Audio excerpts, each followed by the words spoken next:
Acharya S. noted the similarities between Moses, the Hebrew lawgiver, Manu, the Indian legislator, Minos, the Cretan reformer, and Mises, who also had tablets of stone upon which laws were written. Allegations that Moses was just another fictional character cannot be supported by credible sources, just as other accusations revealed earlier.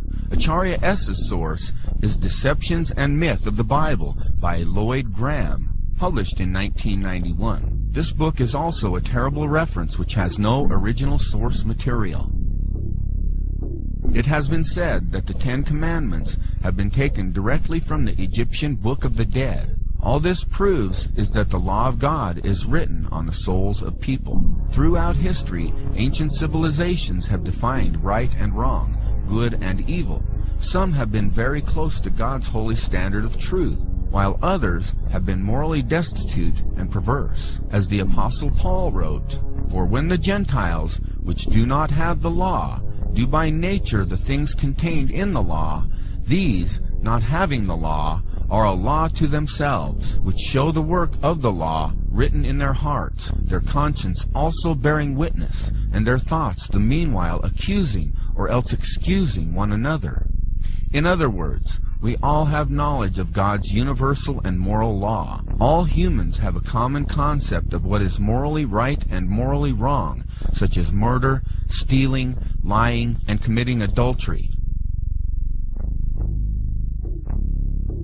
Justin Martyr, a 2nd century Christian defender, wrote, "When we say that Jesus Christ was produced without sexual union, was crucified and died and rose again and descended to heaven, we propound nothing new or different from what you believe regarding those whom you call the sons of Jupiter." He also wrote, "And if we even affirm that he was born of a virgin, accept this in common with what you accept of Perseus." Justin Martyr was raised in a pagan home and was familiar with Greek philosophy.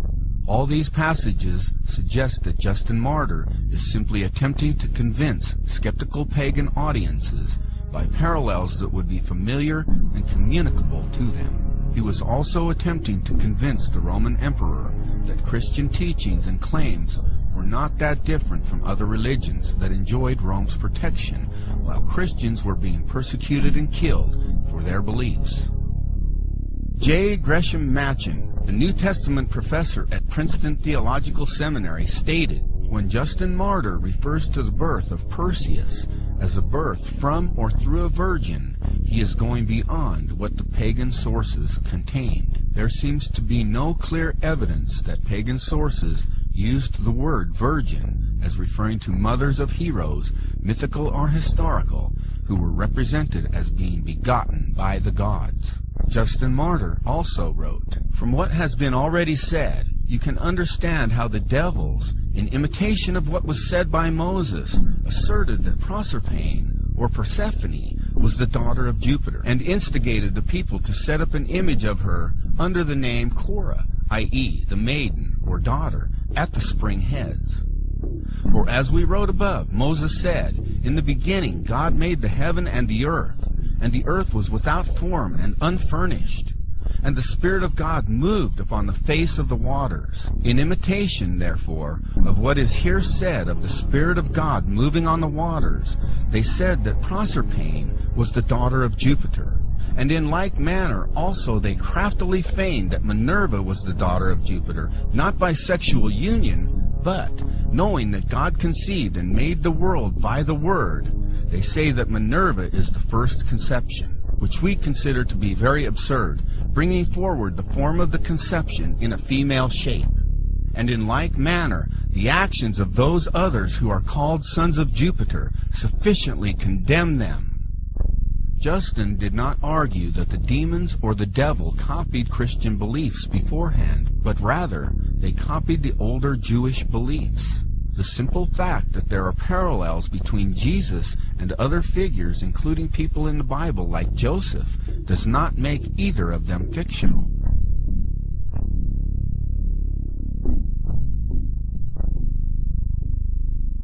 The Documentation for a historical Jesus is actually much more compelling than the documentation for other ancient figures like Confucius and Buddha. If liberal scholars applied the same arbitrary standard of rejection of historical evidence to other ancient historical personages besides Jesus, such as Julius Caesar or Alexander the Great, they would be forced to reject all history as myth. 42 authors mention Jesus within 150 years of his life. 9 traditional authors of the New Testament, 20 early Christian writers outside the New Testament, 4 heretical writings, and 9 secular or non-Christian sources. On the contrary, only 10 authors mention Tiberius Caesar, the Roman emperor, during Jesus' ministry, within 150 years of his life. The ratio is 42 to 10, yet we do not doubt the existence of the Emperor Tiberius Caesar. Such historical documents confirm that Jesus was executed as a criminal under the authority of Pontius Pilate, who ruled Judea under the reign of Emperor Tiberius. History provides proof that the Christians who began in Judea spread through the Roman Empire and suffered great persecution for their faith, and that these Christians derived their worship and religion from the person known as Christ, or the Messiah. Tacitus was governor of Asia in AD 112 and was known as the greatest historian of ancient Rome. In his Annals of Imperial Rome, Tacitus wrote about Emperor Nero's persecution of the Christians. He says, "To suppress therefore the common rumor, Nero procured others to be accused, and inflicted exquisite punishments upon those people who were commonly known as Christians. They had their denomination from Christus, or Christ, who in the reign of Tiberius was put to death as a criminal by the procurator Pontius Pilate. This pernicious superstition, though checked for a while, broke out again, and spread, not only over Judea, the source of this evil, but reached the city of Rome also." Lucian, a Greek writer of the latter half of the 2nd century, spoke scornfully of Christians and Jesus, never assuming or arguing that Jesus was unreal. Lucian said, "You see, these misguided creatures start with the general conviction that they are immortal for all time, which explains the contempt of death and voluntary self-devotion which are so common among them. And then it was impressed on them by their original lawgiver that they are all brothers from the moment that they were converted, and deny the gods of Greece, and worship the crucified sage, and live after his laws. All this they take quite on faith, with the result that they despise all worldly goods alike, regarding them merely as common property." Suetonius was the official historian during the reign of both Emperor Trajan and Adrian. Speaking of the Emperor Claudius, who ruled from 41 to 54 AD, he wrote, "He banished the Jews from Rome, who were continually making disturbances, Chrestus being their leader." The name Chrestus is another spelling for the name Christ, or Christus.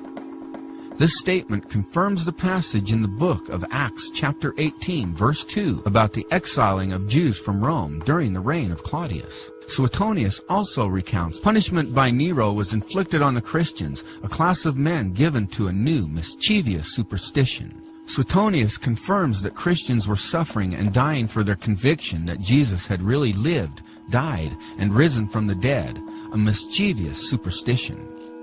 Pliny the Younger was governor of the Roman provinces of Pontus and Bithynia in AD 101 to 110. In a letter to the emperor, Pliny the Younger requested specific instructions about the interrogations of Christians whom he was persecuting. He said he made them curse Christ, which a genuine Christian cannot be induced to do. He continued, "They affirmed, however, that the whole of their guilt, or their error, was that they were in the habit of meeting on a certain fixed day before it was light, when they sang in alternate verse a hymn to Christ as to God, and bound themselves to a solemn oath, not to any wicked deeds, but never to commit any fraud, theft, adultery, never to falsify their word, not to deny a trust when they should be called upon to deliver it up."